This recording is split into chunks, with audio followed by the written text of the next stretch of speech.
Hi, welcome. Hi, gal. Welcome.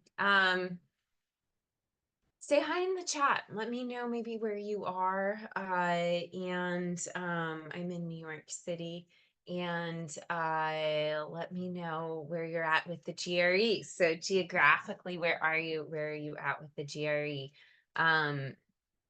I'll tell you a little bit about tonight as we wait for some other folks to come in. Give folks a few minutes to settle. So, free prep hour. I do these once a month. My colleagues do one. We do two a month. And today, and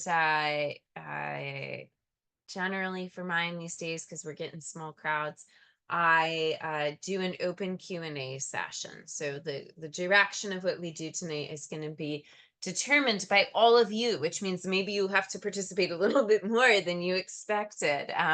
These are much more interactive than they used to be, because they really want folks who are here live to get sort of the full benefit out of these. And so I want to give you what you most need. So Gal, Taylor, Thelma, welcome. Say hello in the chat. Let me know. I'll say hi in the chat to everyone. Let me know, where are you geographically? I just think it's fun to know what city folks are in. You don't have to share that if you don't want to. Where are you in your GRE process? Are you new? Are you taking the test in 2 days? Somewhere in between. That's going to determine how I advise you. And then you probably get more than one question. So what question or questions and or topics and or issues are most urgent in your GRE studying right now? How can I be most helpful to you today? So I'll give everyone a moment to chat me some answers to those questions. Oh, yay. Hello from Nigeria. Thanks for being here from so far away. And probably very early in the morning, right on the line between late at night, early in the morning. Cool. Taylor, you're the other direction. You're earlier, LA. Every winter in New York, I wonder, will this be the winter I move to LA, like everyone in New York? Still haven't done it yet. Awesome. So nice to meet you. Happy to have you here. Think a little bit about what we should do. How can I be most useful to you today? Hi, Gal. Thank you.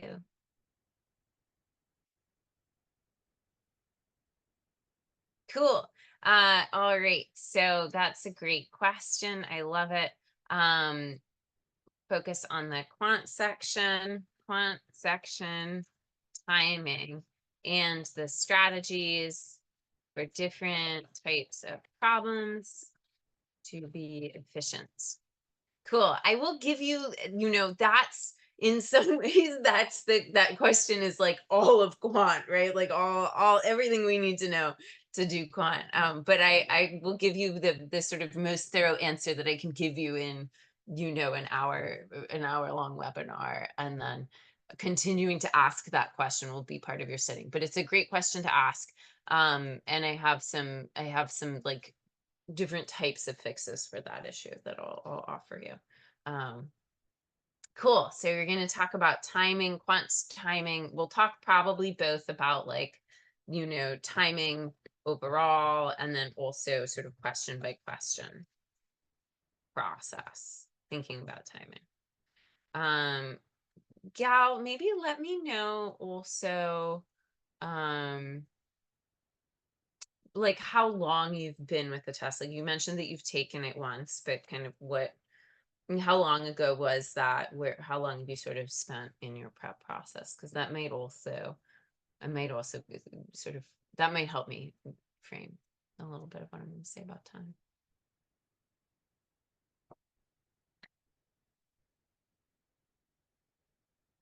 Cool. So we've got that.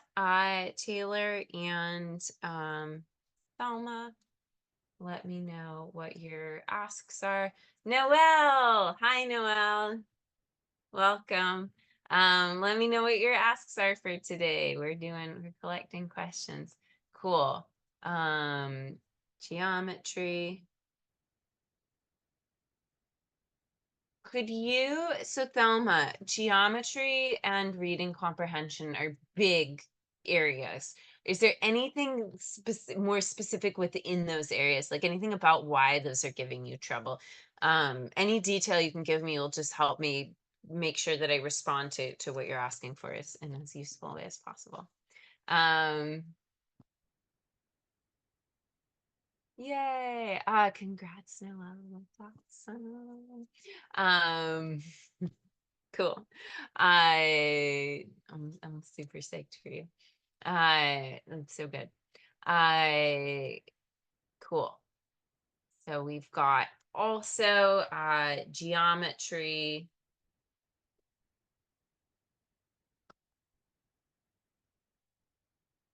Um, building vocab and reading.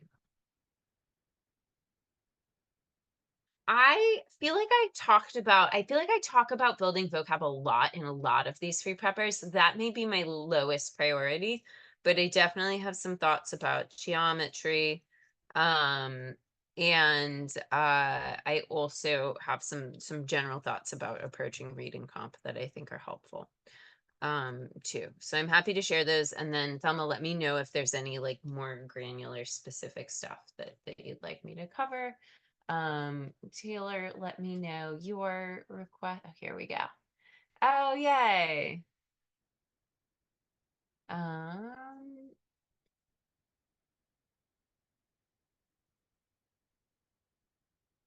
cool. Taylor, my one piece of bad news for you is that that class is full.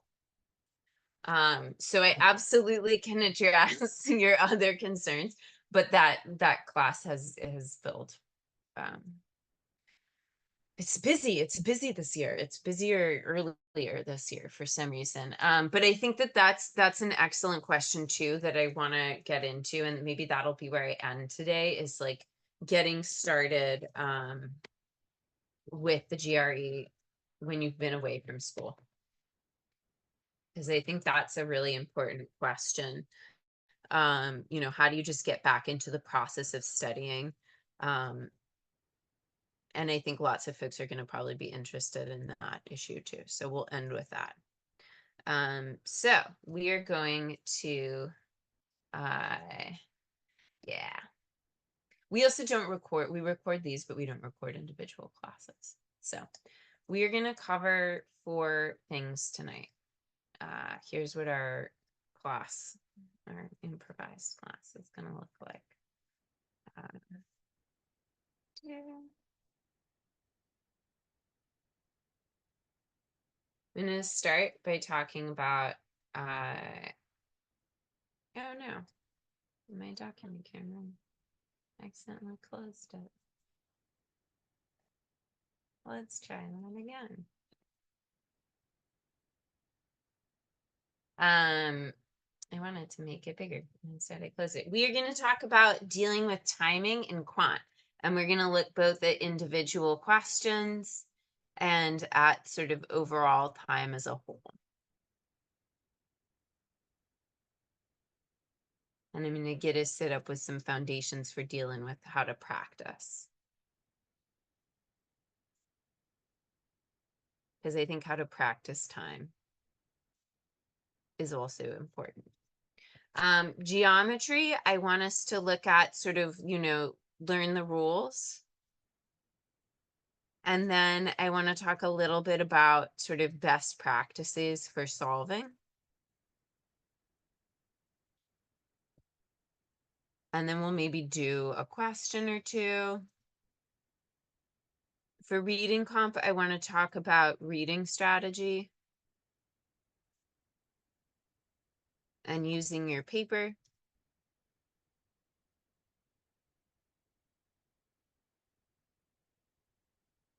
And if you're starting a long time out of school, how do you get a good foundation established?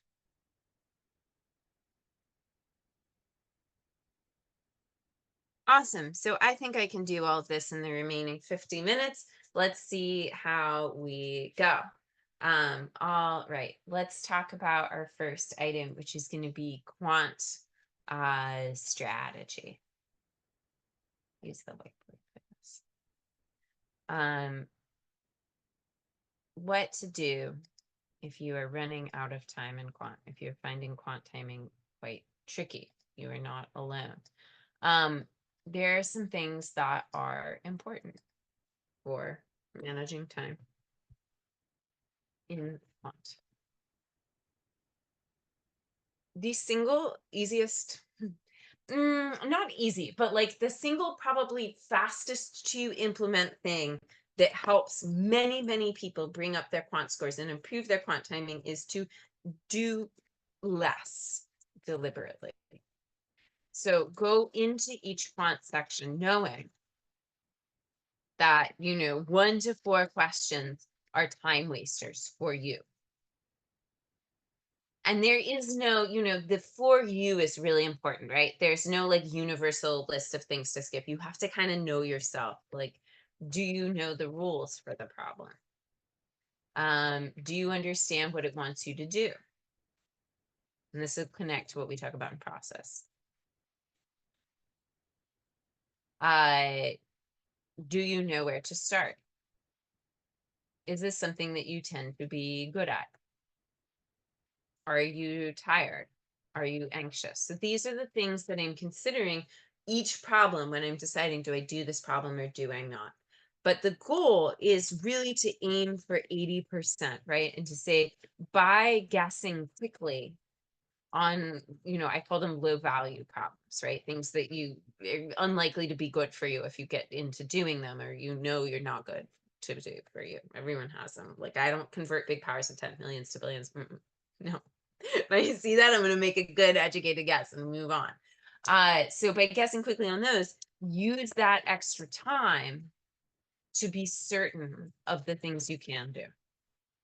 So a lot of timing problems can be fixed by training ourselves to let go of things that are not a win sooner. It's super, super helpful. And to do this, to train this, you just very deliberately do time sets, short time sets, 5 to 8 questions, where you can only work on 4 out of 5 or 7 out of 8, where you must skip one. You must not work on one. When I do this with tutoring students, I always say, I want to see the timing for one of these questions be like 10, 20 seconds, 30 seconds. You've read it, you've considered it, decided not to today. And then getting the accuracy up higher on the others so that you can then assess, did you skip the right one? So just not doing everything is really important. So that's the first thing that I think will help with quant timing. There's going to be a theme. Second thing that I think will help with quant timing is also in the theme of do less to do more, right? The second thing is move at a steady and comfortable pace. Do not rush. Take more time at the beginning of the problem. Do not rush into calculation, doing the mathy part, right? So every problem has 2 stages, 3 stages, right? This is where process comes into play. So here's my process for quant questions. What is it asking? What is my goal? What do I need to find? And then I write it down. Number 2, what information do I have? I process it onto my paper. Number 3, where should I start? What strategy can I use? And then number 4, I actually execute. So I take more time on average than a lot of, when I watch students do problems, right? One of the biggest issues is people want to, and it makes sense, right? We're under pressure. We want to go fast. So it makes total sense that we rush to do like the algebra, the calculation, because it feels like that's getting us closer to the end. But that's where we often end up going in circles. We choose an inefficient strategy. We make small errors, right? So going too fast in the beginning tends to create of problems, tends to create a lot of compounded timing issues. So always steady, put your pen or pencil down. You can train this way, put it down, set a timer, right, for 20 seconds, no work.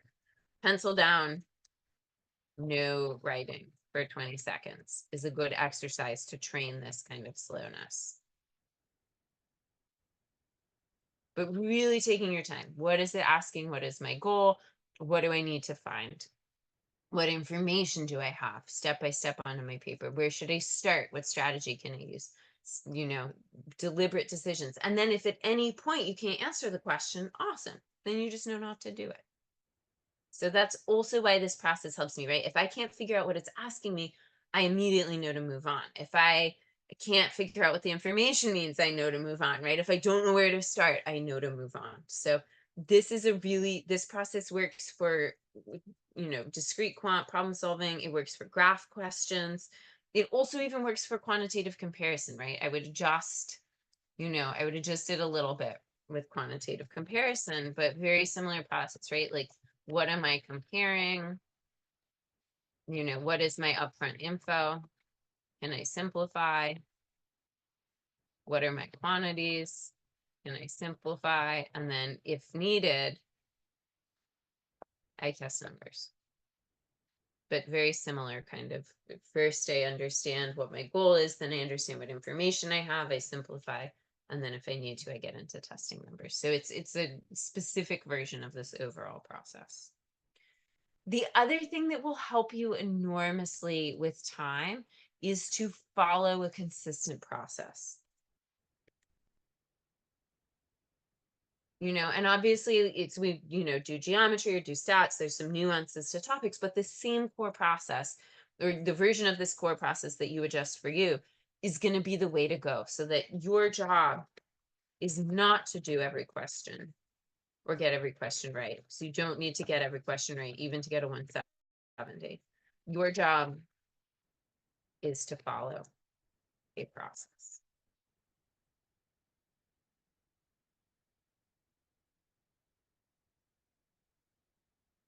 Third and final thing, thinking about practicing timing and issues in timing. Third thing that I think is really important, timing takes practice. First, you have to be solid with the content and mechanics, right?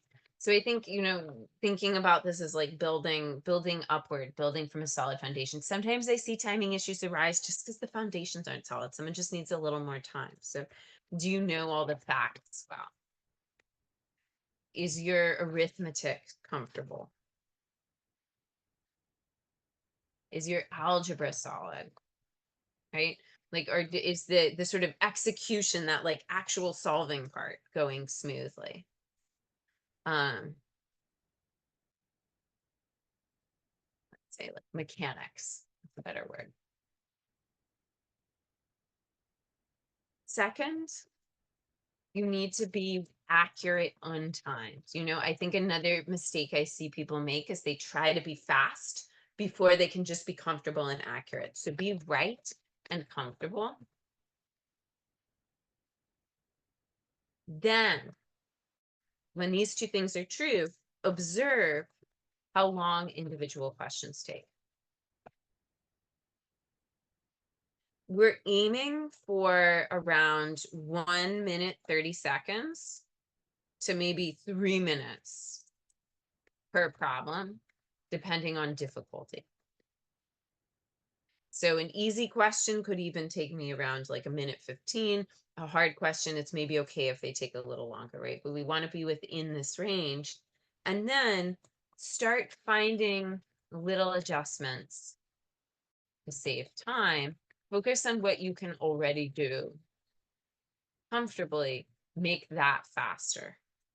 So I think another place that people sort of, miss opportunity for gain in time is they focus on sort of troubleshooting the things that are hard, right? Rather than saying, okay, how do I take the things that are good that I already do correctly and make them faster? So getting really efficient at the stuff that's already comfortable is just as important as continuing to build the new skills to do the stuff that's uncomfortable.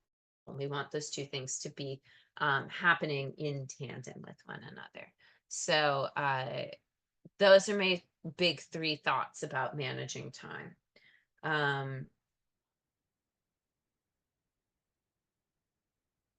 I think that in terms of process, we'll have an opportunity to think a little bit about problem solving process in a moment when we talk about geometry.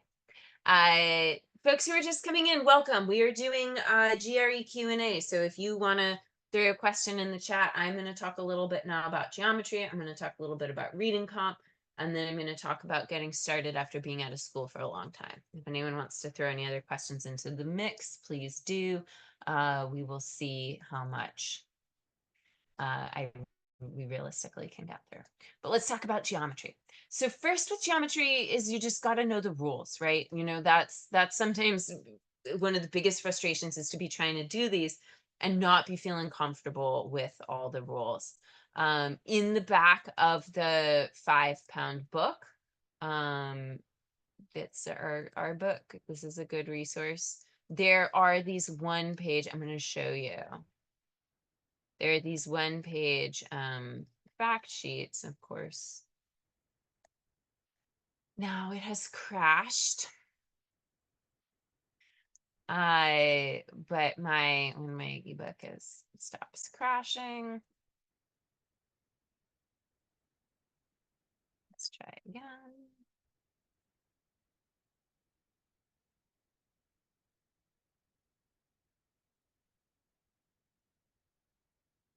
So in the back of the Manhattan Prep 5-pound book,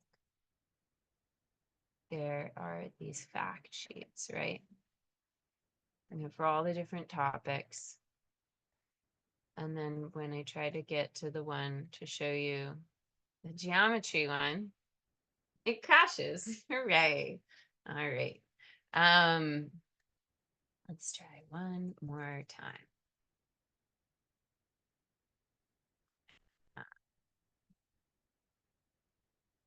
But what I want to show you is that there's a limited number of geometry rules, and a great place to begin with geometry is just to put these rules on flashcards.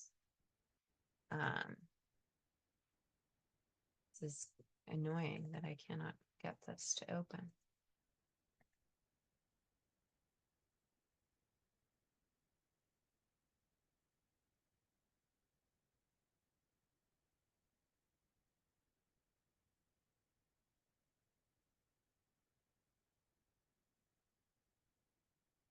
Anyway, learn the facts, put them on flashcards, right? This is an excellent use of flashcards. Get a list, you know, you'll find them in other resources too. There's one in the 5-pound book, but just get a list of the geo facts. You know, put whatever you want on the front, like circle, area. Put your fact on the back. Maybe we'll make this R. And then memorize. And then a couple things that are helpful to also do, right? So get a list of facts, make flashcards. And then once you've done these two steps, then another thing is to make little drills, right? So do something where you draw a square and say, okay, if the side is 2, what is the diagonal? And then draw another square and say, all right, if the diagonal is 7, what is the side? And then draw another square, right? And say, all right, if the, side is 7, what's the diagonal? So just make a parallelogram and say, all right, if the parallelogram has, 5 and the height's 4, what's the area? So just make little shape drills like this and repeat. And that plus the flashcards is going to help you learn the facts, but then also just get comfortable iterating with applying facts. So those are the first three priorities in geometry. Then, then it's time to get into geometry problem solving. So first, get super solid with all the facts. It's really frustrating to be working with problems when you don't have them. Give yourself a few weeks for that. It doesn't have to happen overnight. Geometry problem solving. It's going to be really similar to the process we just discussed, with like a little bit of variation. So number one, draw, redraw the shape. Make it like a nice size, nice and large. Add in labels. Step two, identify what you're looking for, star it, circle it, label it on the diagram, write it down in writing.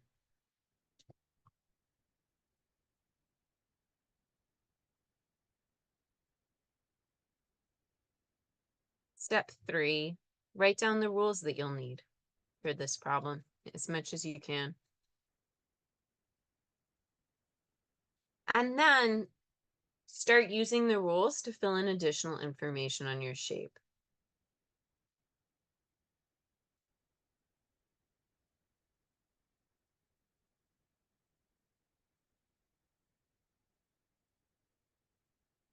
And that way you then just kind of step by step move toward your goal.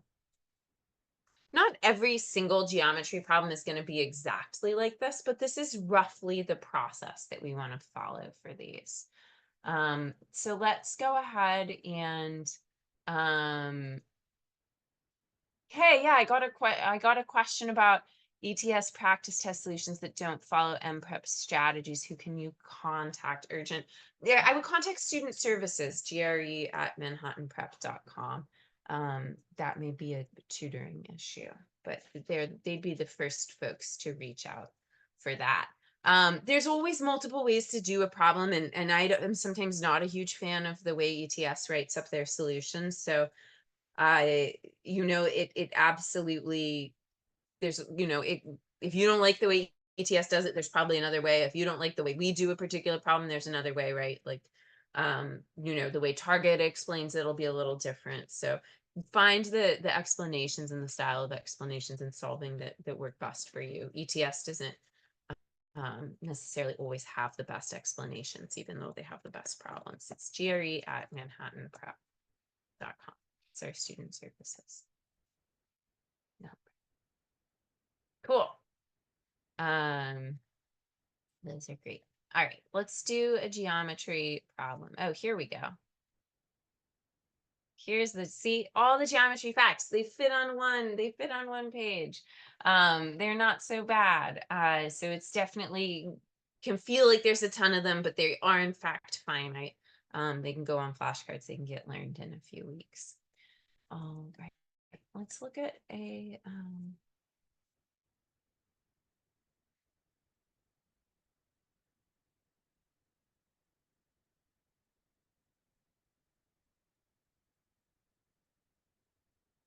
let's try just one geometry to kind of illustrate this process. So we'll give everyone a couple minutes to try this.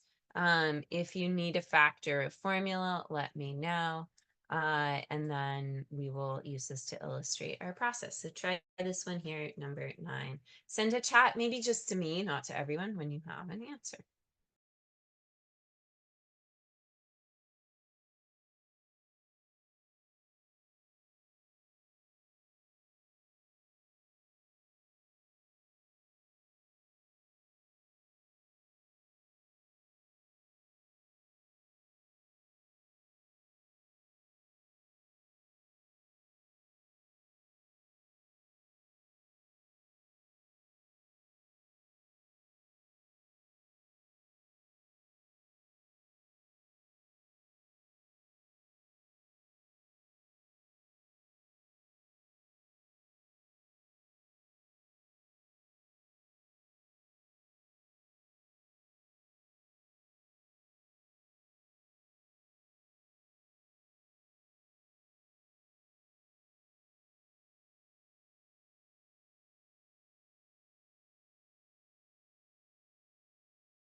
Don't forget to chat me your answer if and when you have one.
All right, let's talk about it. I'm going to show you how I've started this. So thinking again about process here, which is the really important thing I wanted to get at. So first I wrote down, what am I looking for? I'm looking for the shaded area over the area of the large, in a way that made sense to me at least. Number two, I drew this picture nice and big. I added in the side label here. It's sort of messy. It's not like exact, but it's large enough. And then three, I wrote down my relevant formulas. I would just write down A, B, C, D, E. By the way, I wrote down the actual answers just for the purposes of teaching. But otherwise, everything here is what my work would look like. And then the other thing I might do is I might add in like, oh yeah, I know that these are right angles because I have this nice uh nice square. And this is also a square, right? So I also know that like each of these sides here is going to be the same too. And this is going to be 7, so I'm just going to fill in it. And then seeing the 3 and the 4 and the right triangle reminds me of another rule, the Pythagorean triple, one of the Pythagorean triples, which is when, Pythagorean triples are these nice integer combinations of sides like this. So this, if you're like, I totally forgot Pythagorean triples, look them up. They're a good one to know. They show up, they save us some time. So I look at this and I say, oh yeah, like I know that this hypotenuse here and this hypotenuse are the same. So this has got to be a 3, 4, 5. This has got to be a 3, 4, 5, which means my side of my internal square is 5. So now I have a big square minus a little square that I can use to find the area of the shaded region. So I find my area of my big square, and then I find the area of the small square.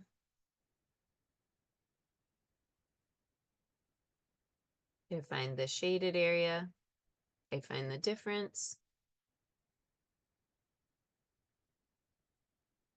And that gives me my fraction, 24 over 49. The answer is B. So notice like the noticing, information processing, drawing takes up a lot more time and space than the actual calculation does. And the actual calculation is pretty small. So that comes back to this general idea in quant that like the more time we spend breaking things down and understanding things, the better it will go overall. All right. I'm going to pivot. I want to talk about reading. So any last questions about geometry or about this problem before we return to our agenda. Oh, that's medium. Oh, but that's a good thing to recap, right? Redraw the shape, ID what you're looking for, write down the rules, use rules to find the goal. We will not do timed problems in this particular session. There's there is, there's a lot of things to do. We did talk a lot about practicing time. I wonder, Sejal, if you were here in time for the discussion we had about how to deal with time. A big way to deal with time is to not do everything too. That's, a great exercise. Do a time set where you do one less out of the whole thing. Yes, if the shape is really complicated, you should draw it. And in a way, Thelma, I think it's like really important that you draw the more complicated shapes. And here's why, even though it takes a little time.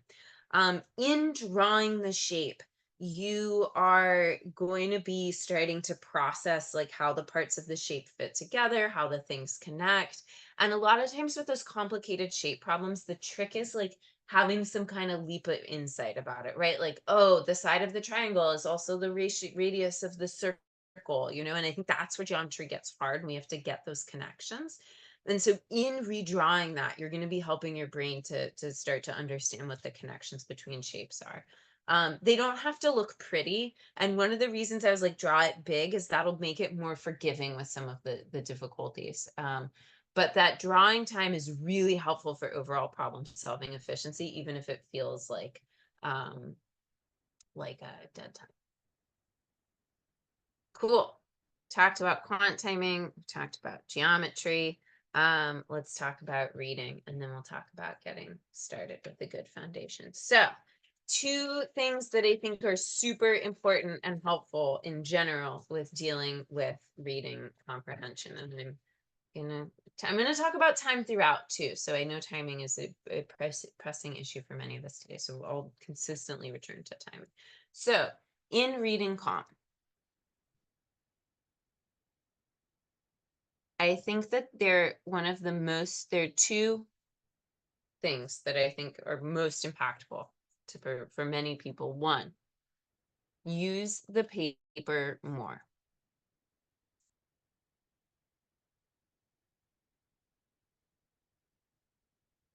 This will help with fatigue,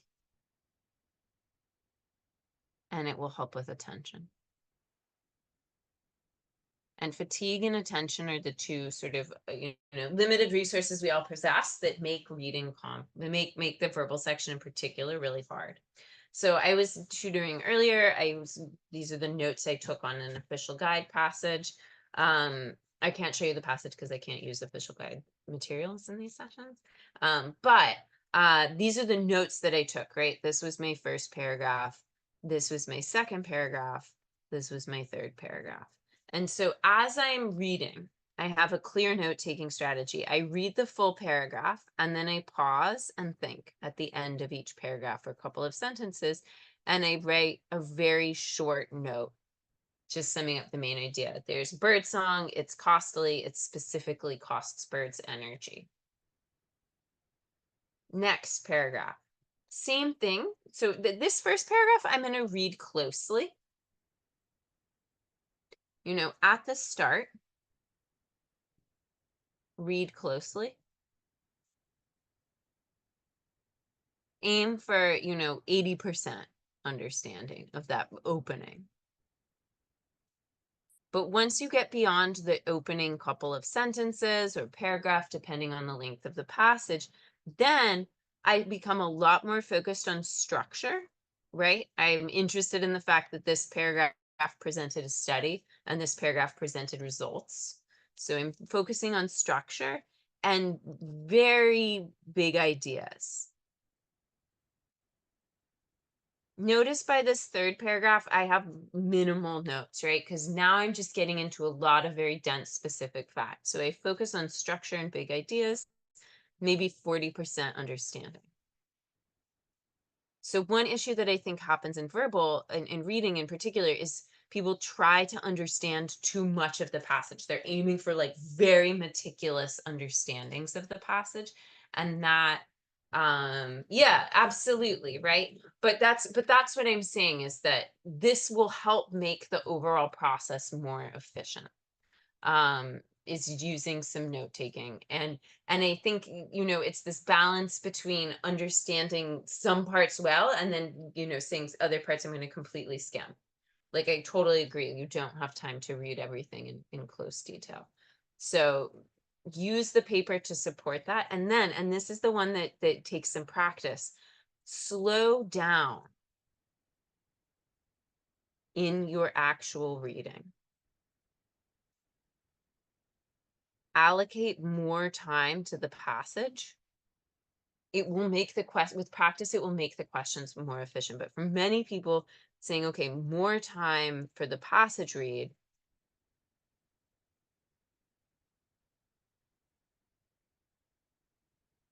means less time overall.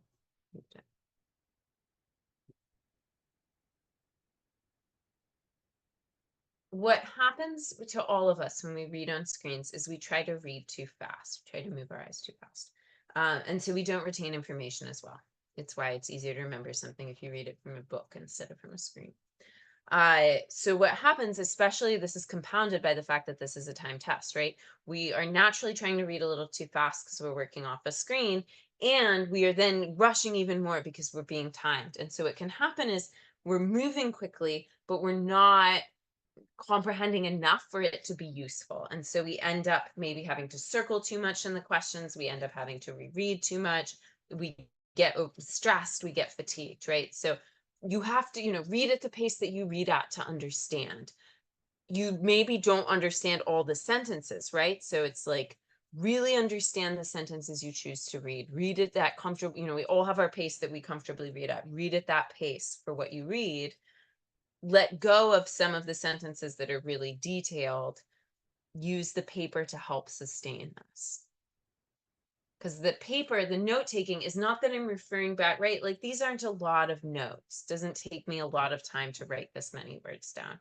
The notes are my way of making sure, am I paying attention? Am I really processing this information? Where can I not pay attention? Where can I move faster? But having these deliberate moments to pause and think, to notice how things are put together, right? Like, these passages contain sometimes complex ideas, so we do need a little time in the processing. And I think each of us will do this a little differently, right? Balancing where we put attention, where we don't, what we kind of can move lightly through, what we can move attentively through. But I think everyone would benefit from sort of reconsidering how they're dividing time between the passage read and the questions themselves, reevaluating how they're using the paper, having a strategy for using the paper. The other thing that is invaluable to do in verbal stuff is to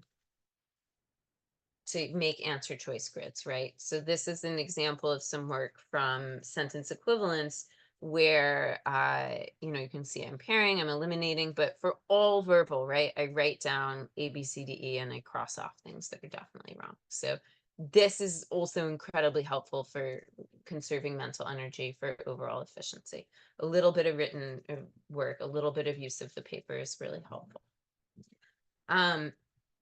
In terms of things to do to practice, how to practice reading depends a little bit on where your issues with reading are. Read an article a day on a topic you're not familiar with, just to get comfortable with reading kind of academic-y writing, and engaging with stuff, that's just outside your normal scope of work or thought. And that's excellent preparation. And you can do that, on your phone while you're commuting, or, this is the way you can also get some sneak in like a little extra GRE studying in the day. And it gives some variety to it. So it's a great task. Other tasks that are really helpful: write a translation of a difficult GRE passage. So if there's a passage where you're like, I feel these sentences are just written in foreign language, because it is sometimes, it's not the English we speak every day on the DRE. Maybe somewhere that's not, I don't know. I know. So go sentence by sentence and like turn each sentence into a simpler kind of more everyday language version.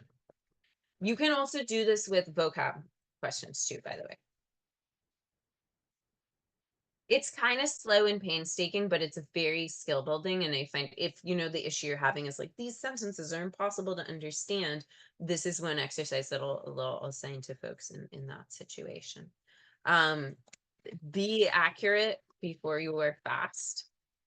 You know, do untimed passages and questions until you are you know, at 60 to 80% accuracy, then assess time. And when you do assess time, first observe how long are you taking?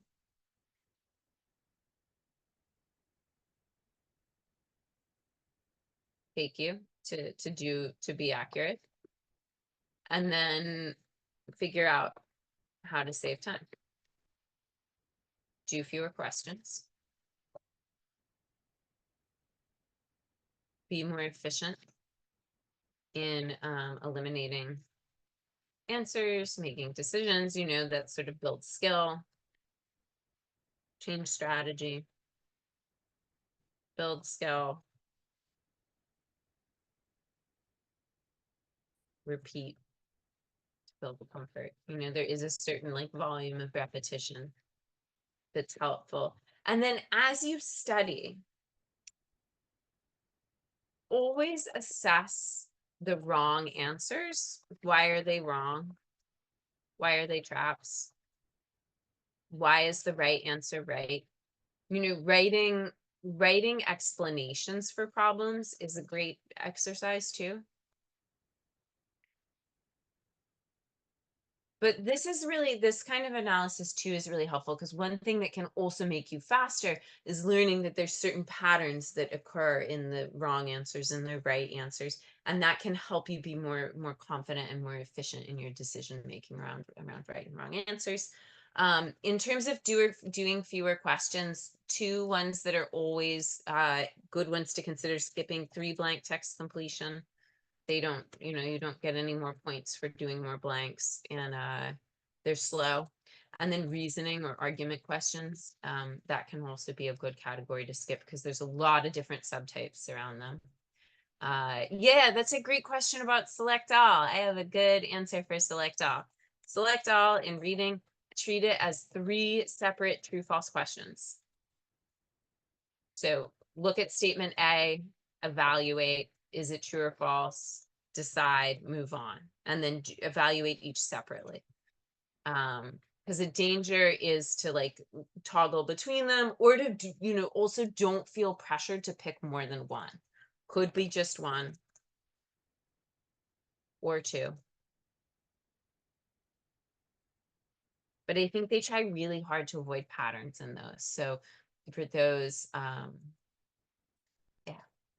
avoid patterns. Yeah, yeah, and that maybe try just separating them out, and then always with reading, we want to be super careful. Can we prove our answer with stuff from the text?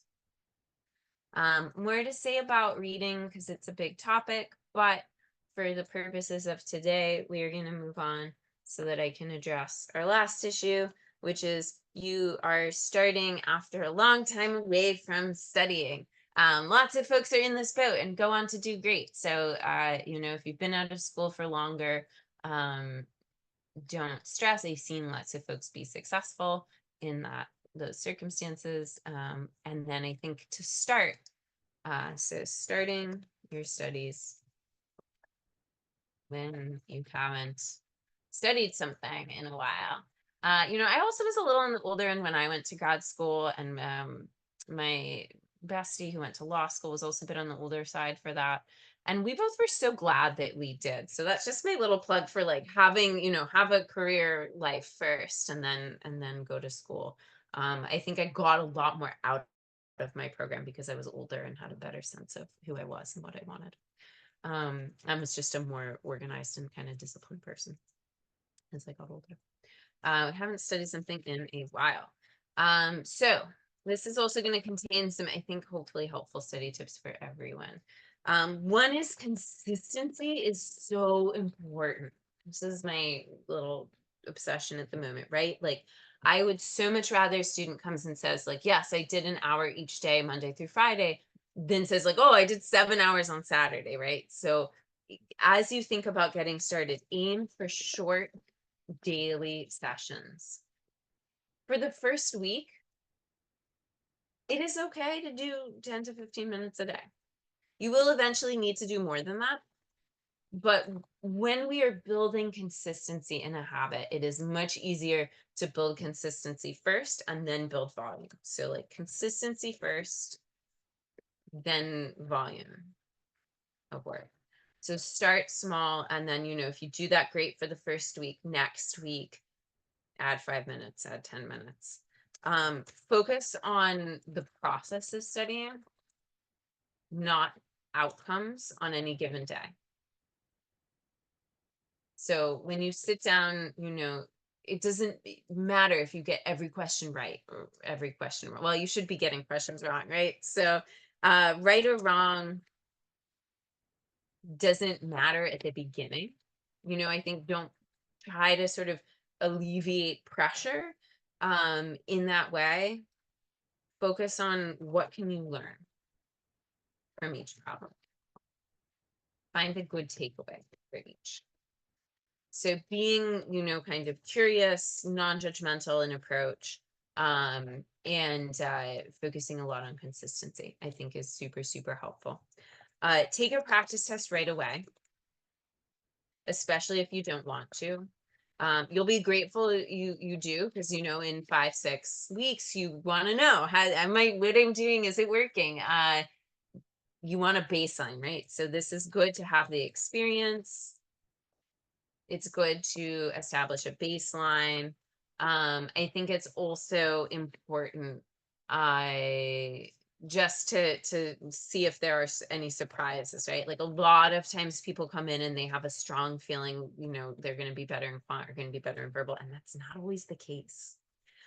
So find out if there's going to be any surprises, have the experience, get it over with. Then you can track your progress.